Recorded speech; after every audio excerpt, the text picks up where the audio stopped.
Okay, today we're going to do the 500-mile review update to my 35-mile review now that I have more data that I promised in my last video that I'd get out for y'all.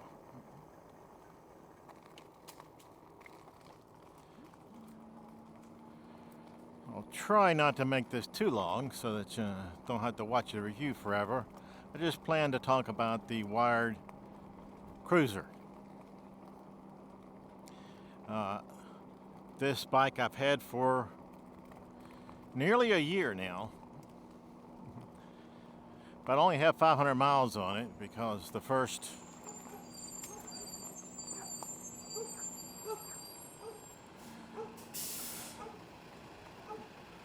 quite a bit of time I wasn't too happy with it. It did all sorts of things I didn't like, so I just did not drive it. And then when I did my I regret buying this video, that was still with me only having 35 miles and not much experience.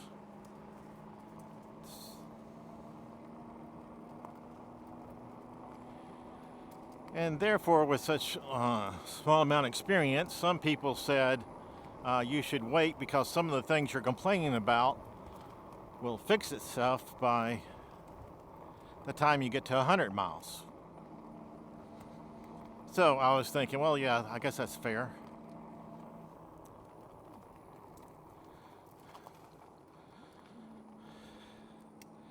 And so I decided to wait till 500 miles to give it even a better chance to wearing in so that I can be fairly confident that what I talk about here is what people who ride like me and are my age, so I'm not talking to you 40-year-olds, talking about to you 70 and older people that are getting a wire cruiser to help you get up hills.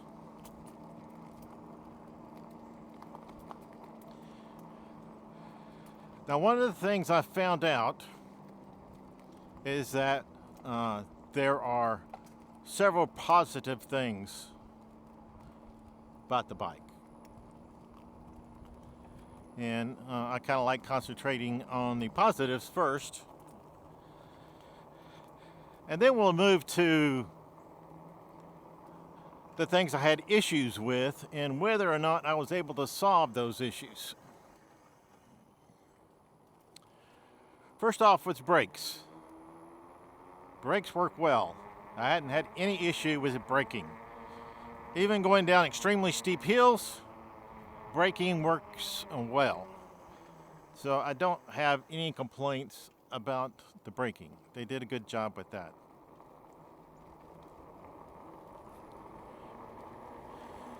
Going up hills. When I tackle like a hill like this one right here, it has no problem making it up this hill. If you can see the speed limit, you can tell that I can make this up. I'm not having any issues. I'm using 3,200 watts, but I'm not having any trouble going up the hill.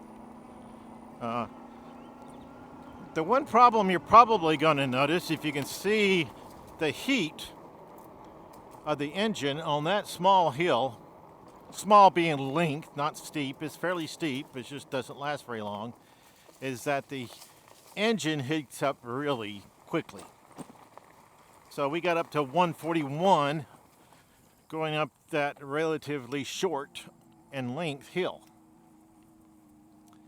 We'll get on a longer hill a little bit later that will give you, it will go over 200 on that hill. But it does make it up the hills in my area.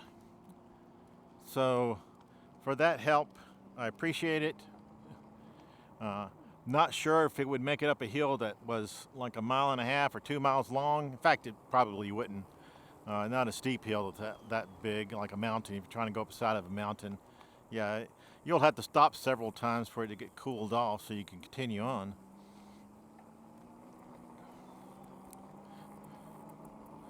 But for the everyday short hills that I run across all the time, yeah, it's fine. The suspension on this bike. The suspension is good. I have absolutely no problems with the suspension. It's the best suspensions of my 3 bikes, and it's good enough. I don't expect. I mean, how much can you expect out of the bike? Because it weighs a little bit more. In fact, it's over 100 pounds. The suspension works a little bit better than my bikes that don't weigh over 100 pounds. And so, therefore, I kind of expected it to be. As it's a motorcycle, I expect the suspension to be even better. But in either case, it's pretty good, and I like it. No complaints on the suspension. We did set up the suspension so that it would handle my weight, which was 250 pounds. So that helped some.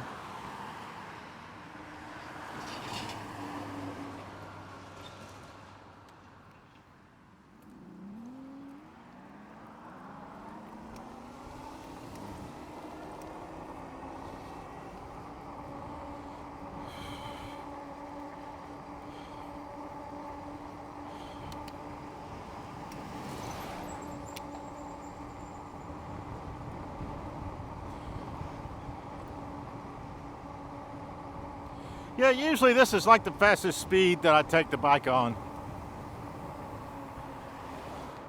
It's usually on a highway.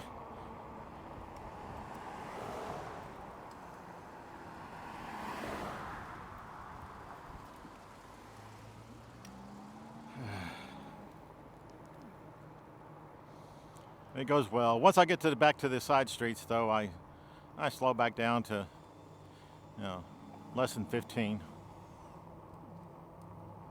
I really like that yard with all the skeletons and stuff. Hey.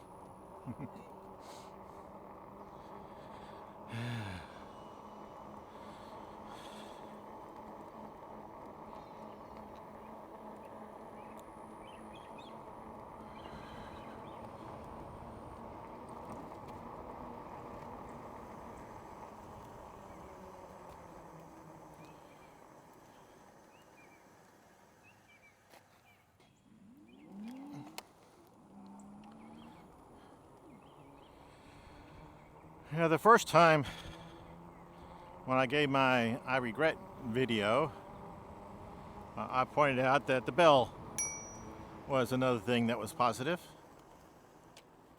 It still works. So it's not as loud as some, but found out that people who are walking on trail who don't have earphones in can hear it just fine. And if they have earphones, you're probably not going to hear even a bell that's twice as loud. So the bell's adequate.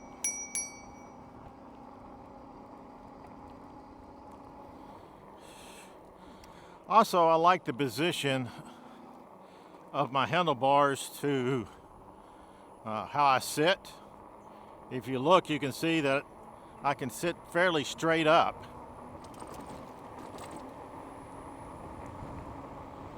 And it's comfortable for if I'm riding for a couple hours. My back doesn't hurt and my wrists don't hurt. One of the problems I have on my Aventon is that I'm leaning forward, which puts more weight on my wrist, which is, as I ride along, hitting the bumps and stuff, it ends up hurting my wrist. So I don't like riding on gravel roads for a long period of time because my wrists start hurting. And I don't like riding for a long period of time on the Aventon because my back starts hurting. So If I'm on a gravel road for an hour, I have my back hurting and my wrist hurting. But on this bike, neither one hurts.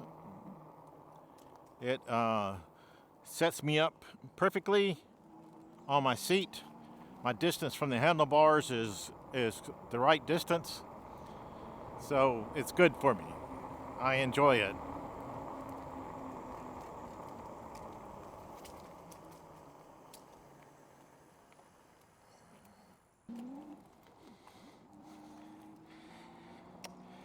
Hey, little dog.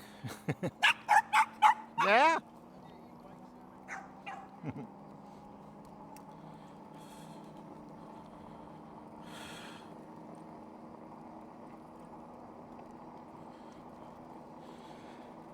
Next thing I'll talk about is the weight of the bike.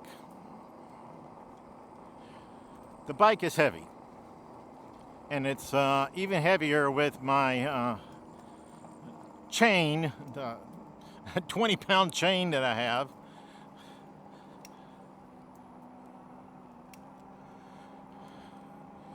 And lock. So, and I carry those with me all the time because I never know when I need to lock my bike up. So I always have it with me. So I easily have my bike weighing over 150 pounds.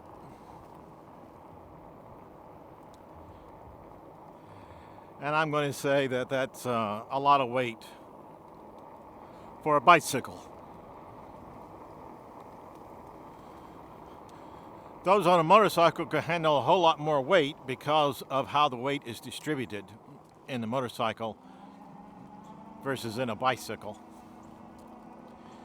If you have your pedals set up correctly, when you go to pedal, you try to get the extension that you need. When you're on a motorcycle, you don't care about extension of your legs. What you look for is getting your feet, both feet, flat on the ground when you stop. So if you got a motorcycle, you get to put both feet on the ground flat when you stop. And the weight does not bother you hardly at all unless you get unbalanced. But if you don't get unbalanced, the weight doesn't bother you.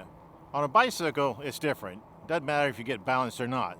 The problem that you have is that in order to get your leg extension, if you come to a stop, you can't reach the ground.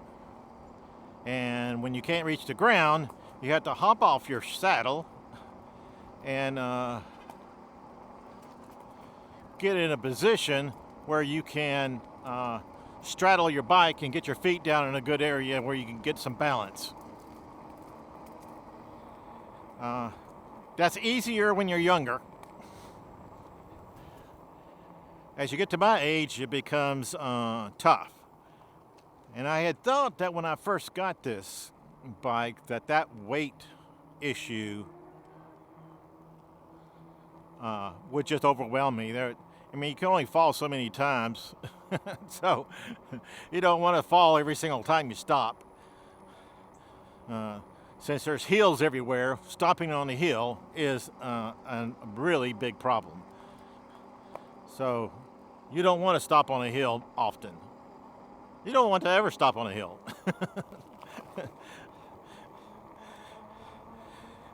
That is just asking for trouble. Just asking to fall over. And I've seen people break things, even people a lot younger than me, when they are stopping on a hill and just falling over.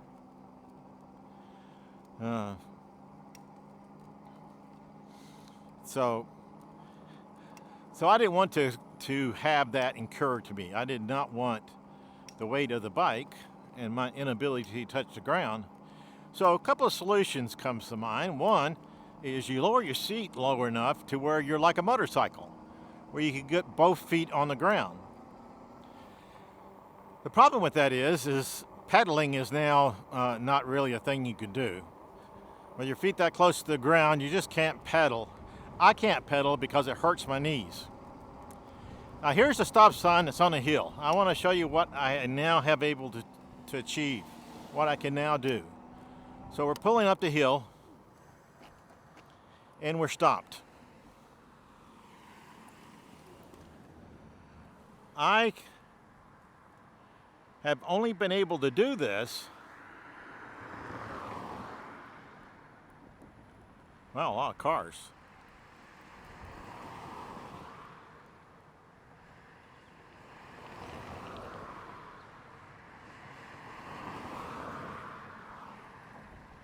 Now more cars that way, bummer.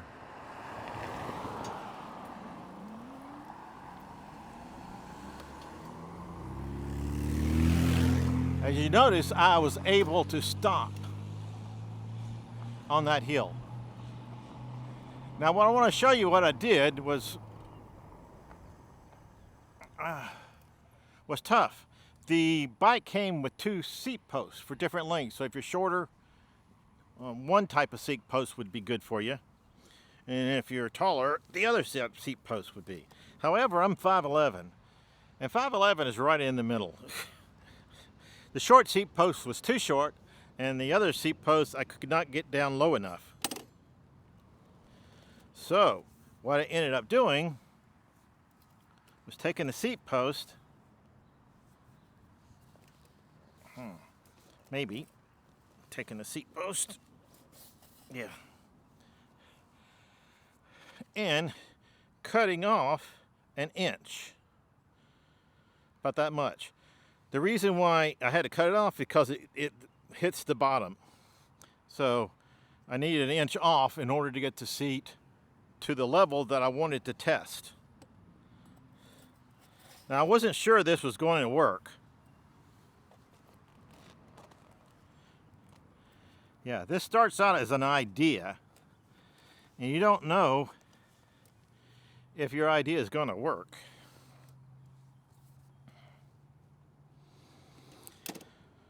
So what I had planned to do is, what length do I need to pedal at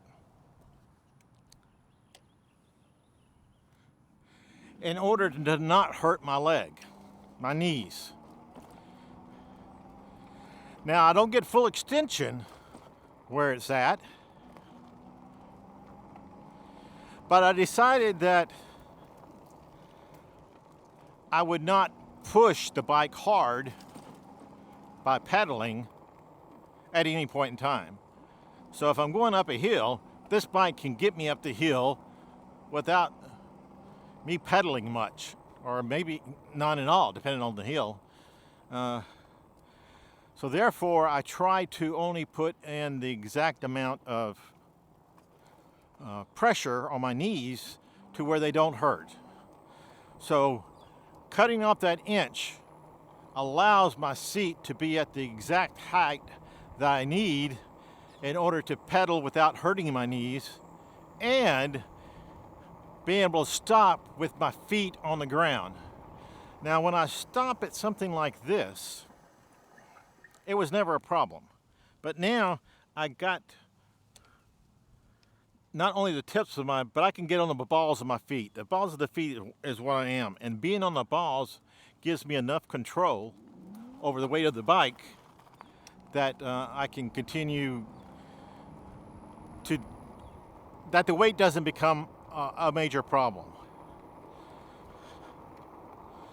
So the weight issue, by doing that, is mostly solved. I'm still unsure that after a few years of pedaling like this, is this going to create issues for my knee? And I don't have the answer to that yet. We'll have to wait a couple more years to know that.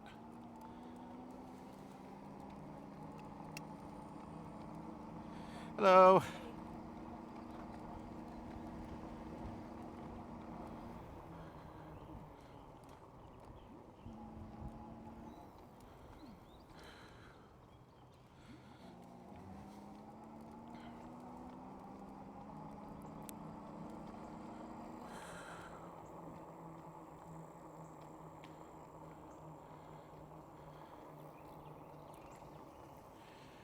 A problem I had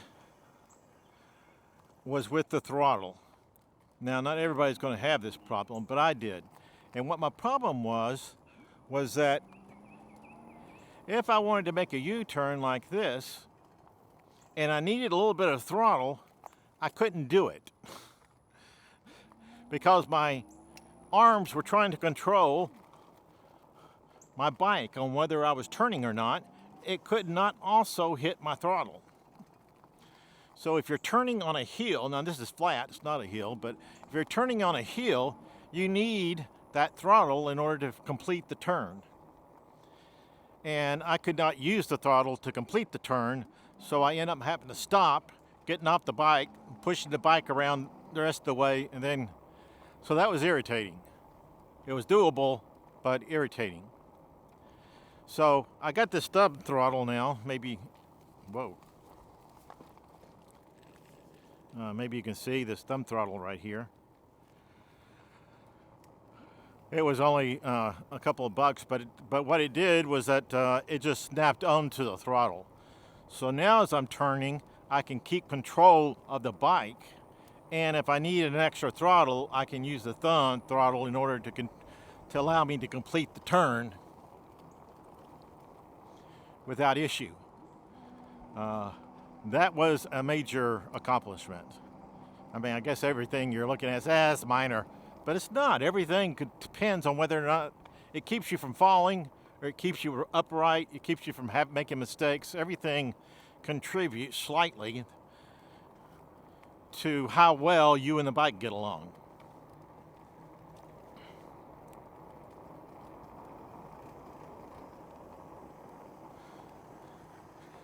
Now you might be able to notice, if you can see my thing, is that it's about out at 150 or so.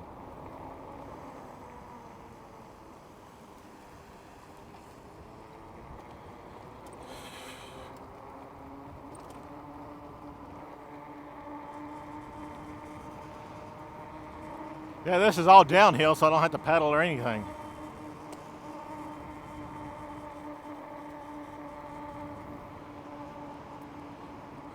What I want to show you is that when we get to the top of this hill, while I can make it up the hill, I would only be going about 11 by the time I get up it because the hill is so steep. But I continue to move forward and don't have to stop. So that's the important part of making it up a hill. Even if you're going 11 miles an hour, I'm using all 32,000 watts or 3,200 watts to make it up the hill. Yeah, 32,000 would be a lot. But yeah, all 3,200 watts in order to make it up the hill. But we will be able to make it up. I will help by pedaling. But we'll watch the heat. Now it's already rising pretty much. And it'll get over 200 before we get to the top.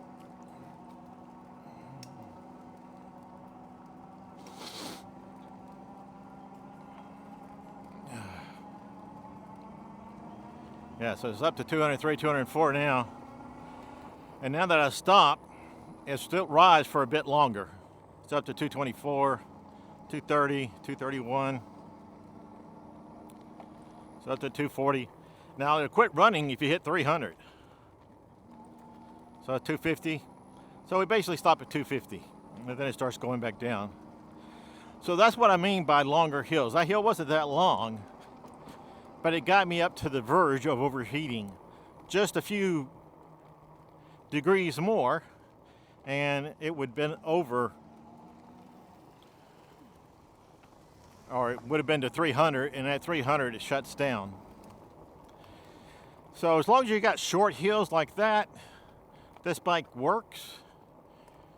If you're going to have like a mile, 2 mile hill, yeah, you're going to have to stop, or you don't even have to stop. It'll cut out on you. You won't be moving. And then you have to sit on the side, wait for it to cool down, and then take off again. And if you still can't get to the top of the hill, then you have to stop again and do it. So it depends on how big the hill is. That's kind of irritating. My other bikes do not do that. They do not overheat.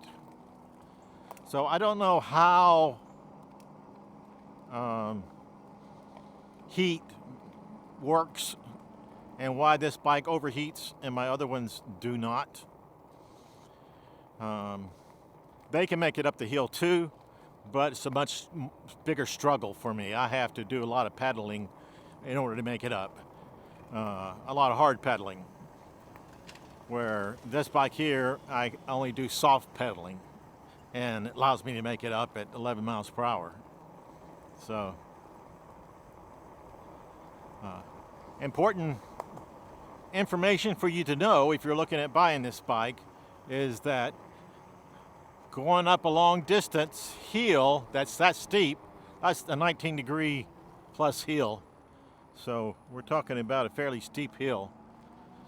So if you're going to go up a fairly steep hill for a really long time, you're not going to be able to actually make it. Your bike will overheat. So yeah, two major problems I have is, well, they're not major.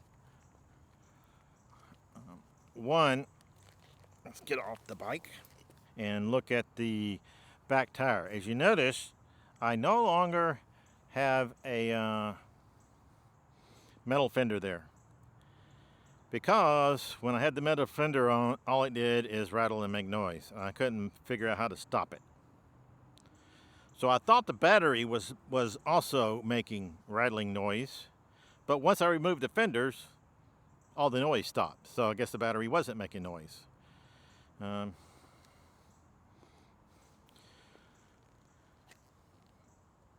So that was good. The other thing is, well, we can't really see it from here, so I'll just talk about it. And that is, I had mentioned in most of my videos about the chain feeling like it was going to come off. Now at 35 miles, the chain had not come off at that point. I just kept feeling like it was going to come off based on the noises it was making. It shifted fine, that wasn't a problem. The problem was something's going on with it, in which it wants to come off the guardrail.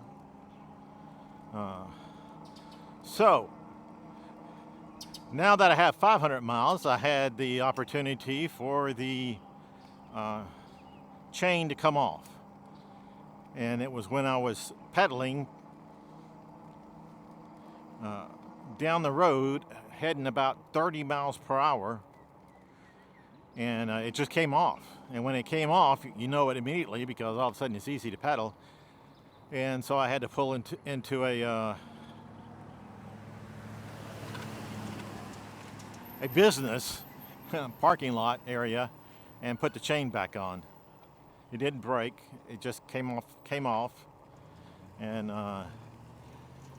due to the fact that it's easily recognizable, I didn't have to end up breaking it to find out that it had come off. It did mark up the bike a bit. Hey.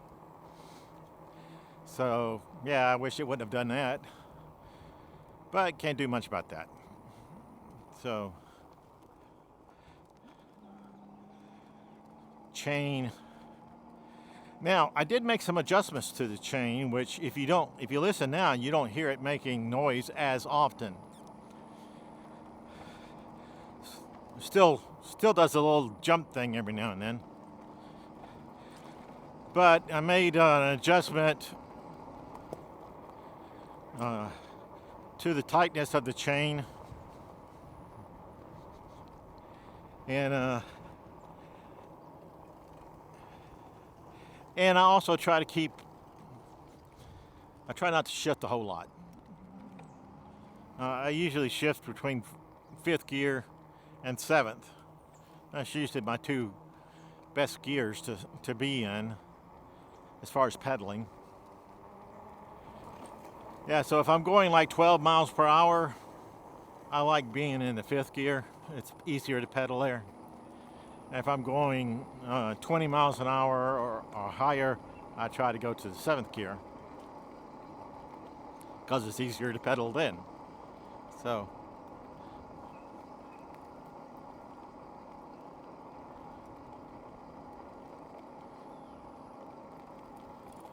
All right, let's see what we do here.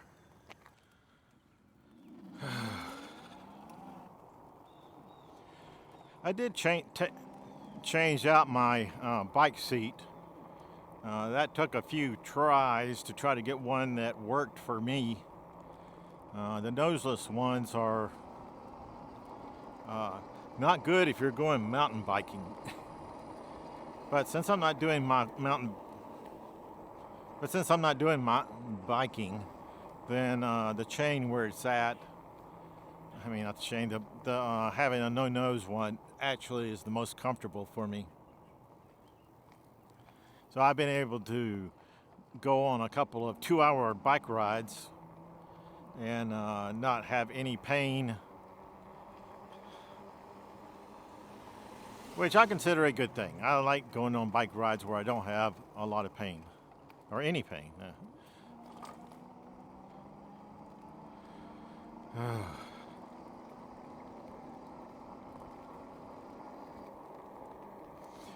All right, I got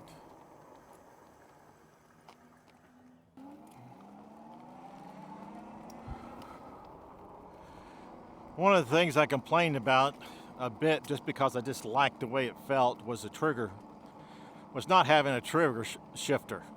This is shifter here, you just brute force it into a different gear. Going up is not so bad, but going down you just push this little knob and you force it down, and I always felt like I was breaking it. So I kind of wanted to get trigger shifters, but I decided that I'm going to wait until I find out whether or not I can get used to this feeling. And if I can't, then I'll get it. But I didn't want to spend any money because I already spent a lot of extra money on the bike. So I didn't want to spend any more extra money.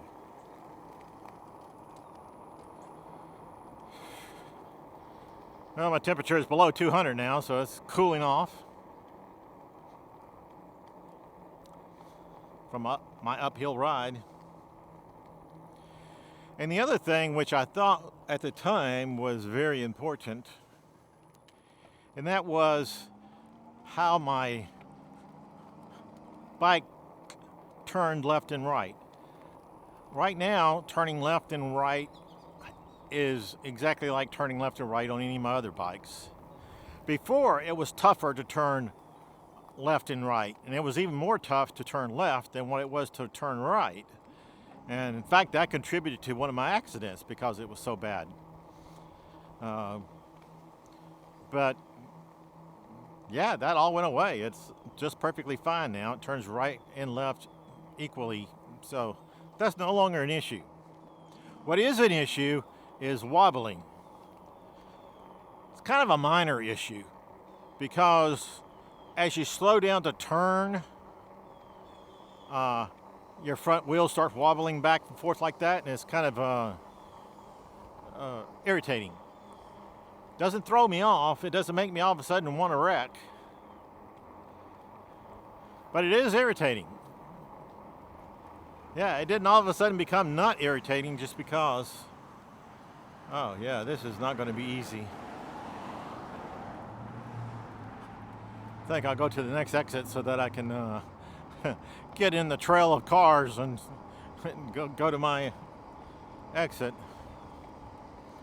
It must be getting close to 5. I was trying to hope that I could finish this before that, but apparently I just got started too late.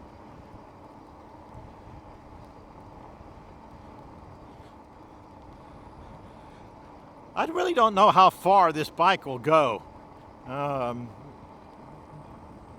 I've taken it on 20 miles. It's probably about the furthest I've gone, and it does that. But I'm thinking it should do 60. But yeah, I guess I just haven't decided that was a good idea to go out and try.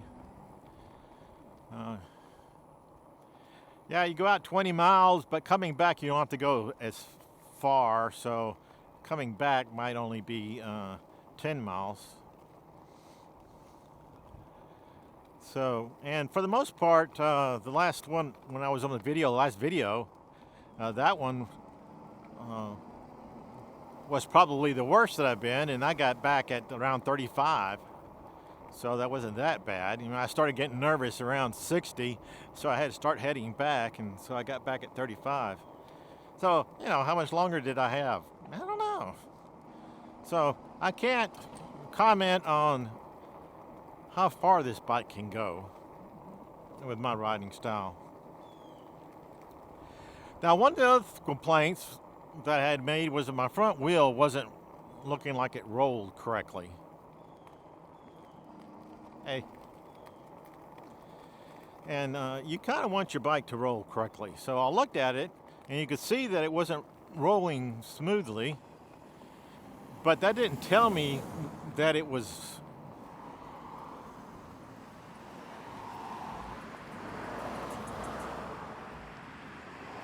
it didn't tell me that it was installed incorrectly or anything. It just said, oh, that wobbles a bit. I wonder, I don't like that.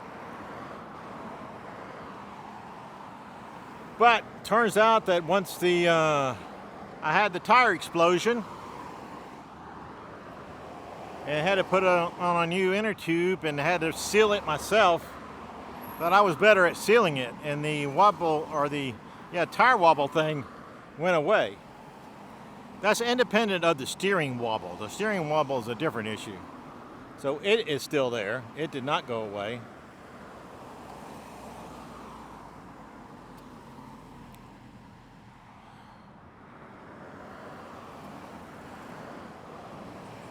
Hopefully I can get in this line sometime soon.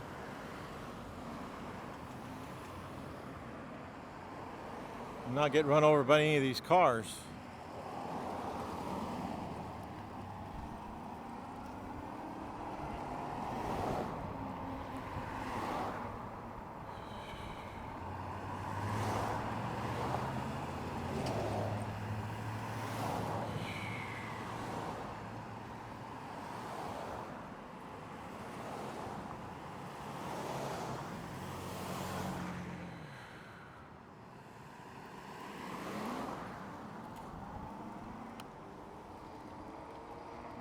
Yeah, see, that works, but yeah, it's better not to get on that road at all. That's the reason I take the back way out where I go through the church parking lot, because I can do that without endangering myself like I did then.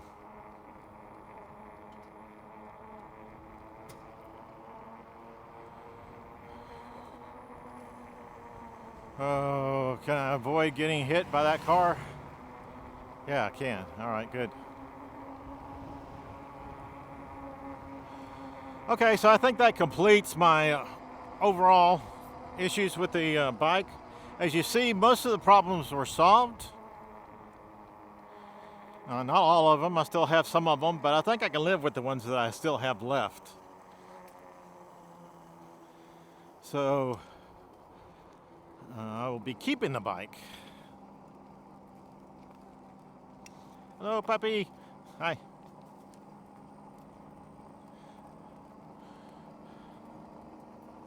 Well, I'm going to be keeping the bike until I can find one that more fits my needs. So I told you before that I thought we were probably 2 years away from, this was back in May, telling you I was about 2 years away from us getting batteries that were going to be long lasting enough and light enough that we'll be able to get some lighter bicycles that can go up heavy hills, or all these hills around here. So probably still on track for that. I keep reading about new battery technology all the time, getting lighter, can travel further. They'll make it to the biking world eventually. Right now they're looking at them for electric vehicles, but you know, this is electric vehicle, but they're looking at cars. But they'll get here. All right, if you like my content, like it, subscribe to it, and I'll see y'all next time. All right, bye.